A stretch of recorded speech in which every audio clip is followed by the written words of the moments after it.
Byla jednou jedna malá třešínka a ta rostla osamoceně u cesty, daleko, daleko od ostatních stromů. Stála opravdu tak daleko, že na ostatní stromy ani pořádně neviděla. A i kdyby je viděla, byly tak daleko, že by si stejně s nimi nemohla povídat. Když byla ještě malinká, samota jí vůbec nevadila, protože si vystačila sama. Ale jak roky plynuly, začala třešínka cítit smutek, že nemá žádné kamarády. Čím více rostla, tím více stromů v dálce viděla, ale nemohla se k nim přiblížit, protože měla své kořeny pevně zapuštěné v zemi. Jednoho jara, když třešínka úplně poprvé celá rozkvetla, začaly kolem ní poletovat v hojném počtu včelky. Přilétaly k jejím květům, jedna včelka se zastavila přímo u ní. Dobrý den, milá třešínko, pozdravila včelka třešínku. Můžeme se sestřičkami se napít tvého sladkého nektaru a opilovat tvé květy? Třešínka se usmála a odpověděla. Samozřejmě, včelko, jsem tak ráda, že jste ke mně zavítali. Už dlouho jsem si s nikým nepovídala. Jak to? Zeptala se včelka překvapeně. Vždyť máš tak krásné květy a sladký nektar. Úplně se mi na jazyčku rozplývá. Všechny sestřičky potvrdily. Bzz, bzz, rozplývá, mňam, bzz, bzz. Bohužel, povzdychla si třešínka, jsem tu úplně sama, daleko od ostatních stromů. Občas je v dálce vidím, ale jsou tak daleko, že se k nim nikdy nedostanu. A stejně, tak jako jste si nevšimli ani vy, než jsem vyrostla a byla více vidět. To je mi líto, řekla včelka a zamyslela se. Ale věř mi, třešínko, i když jsi tu sama, přeci jen tu nejsi úplně opuštěná. Rádi tě navštívíme, my včelky, a v létě k tobě přijdou lidé.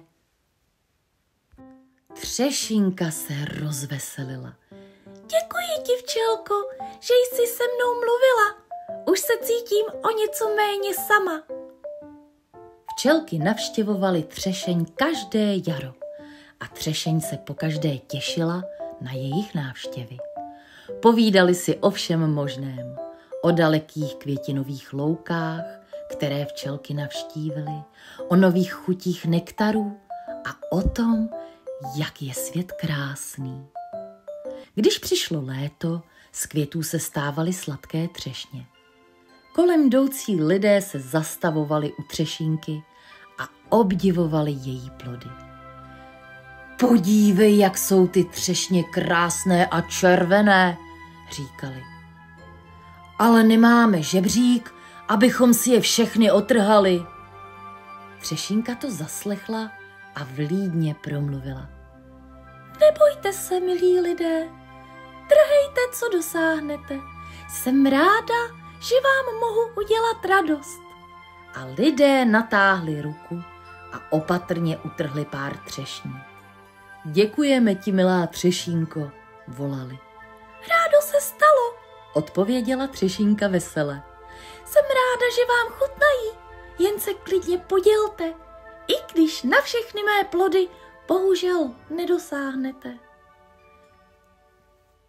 Kéž bys měla kolem sebe další třešně, abys nebyla tak sama, povzdechla si jedna holčička a pohladila kmen třešínky.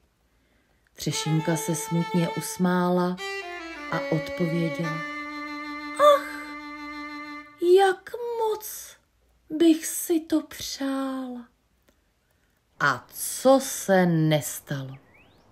Některé třešně, co zůstaly v koruně naší třešinky neotrhané, spadly na zem a hádejte co, děti? Časem z nich vyklíčily nové malé třešničky. Ty začaly růst vedle naší třešinky a brzy se z nich stali její kamarádi. Vítej, maličká, pozdravila třešinka první nový stromek, když poprvé vystrčil své lístky. Jsem tak ráda, že už tu nejsem sama. My jsme taky rádi, odpověděly malé stromky. Díky tobě tu můžeme růst. Třešinka byla šťastná, že se jí její laskavost vrátila a nikdy už nebyla sama. S včelkami, lidmi a novými třešněmi kolem sebe našla své štěstí. A z toho, milé děti, plyne, že když budeme milí a otevření k ostatním, dobré skutky se nám vždy nějak vrátí. Tak jako třešinka, která se nikdy neuzavřela, ale vždy rozdávala radost. I my můžeme najít štěstí, pokud budeme laskaví k sobě i k druhým. Dobrou noc.